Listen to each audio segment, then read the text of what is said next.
right, so once again, we are in the panels embedded whiteboard, and in this video today, we're going to talk about changing default whiteboard settings or simply changing the background for a specific page in the whiteboard.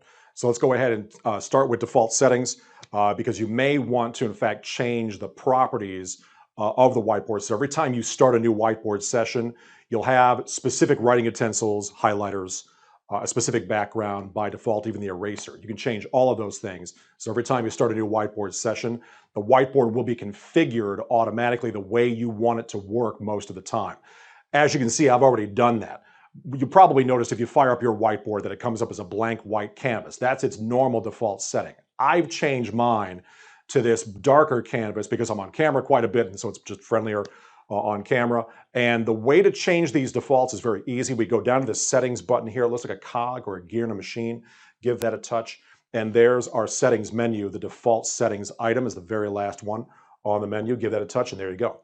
So we can change the background, the smooth pen, the highlighter, and even the eraser. So you can select, do you want the entire object eraser or do you want the partial, what I often refer to as the fine eraser, to have more control over it. So you have those choices. So every time you fire up a new whiteboard session, whatever these defaults are, the way that you've set them, that's how they'll be when the whiteboard fires up.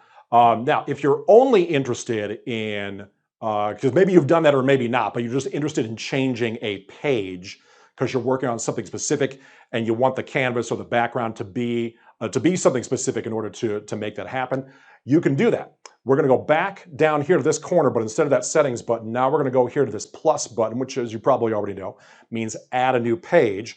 But if I touch and hold that button for a couple seconds, hey, look at that background.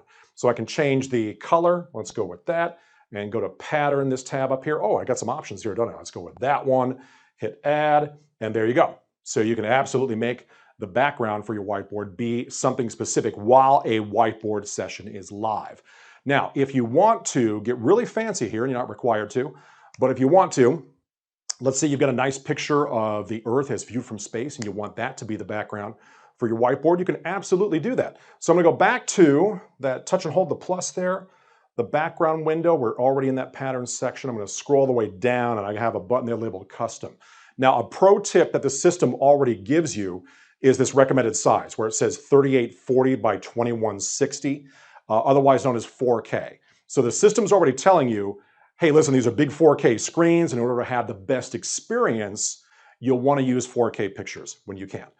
So I'm going to go ahead and do that. Hit that custom button. I do have a nice picture. I'm in my recents folder. That's what actually comes up by default. The idea is, this is the file commander, the panel's embedded file commander. And you just want to navigate to the folder where you have pictures stored that you want to use as whiteboard backgrounds. So you go up to the menu here, it looks like 3 lines, give that a touch, and then again, use the file commander if you're going to someplace specific in terms of a folder. But I keep things in my downloads folder because I do this every day. So that's a quick choice here. So I'm gonna go ahead and hit that, and there's that picture, the Earth as viewed from space, and there you go. Now again, not all pictures are created equally. This is a 4K picture, but the aspect ratio isn't quite a full 16 by 9. I already knew that going in. So if you find that a picture doesn't entirely fill the screen and it is a full 4K picture, just recognize that the way the picture is formatted might not be a full 16 by 9 aspect ratio. So don't let that bother you. If you really wanted to fill the screen for real, then you just have to hunt for other pictures. But I just wanted you to be aware of that. So that is how we change whiteboard default settings using the settings button, or just changing a specific page to use a specific background, and that's using the backgrounds menu from the new page button. So you have an opportunity to configure your whiteboard however you choose.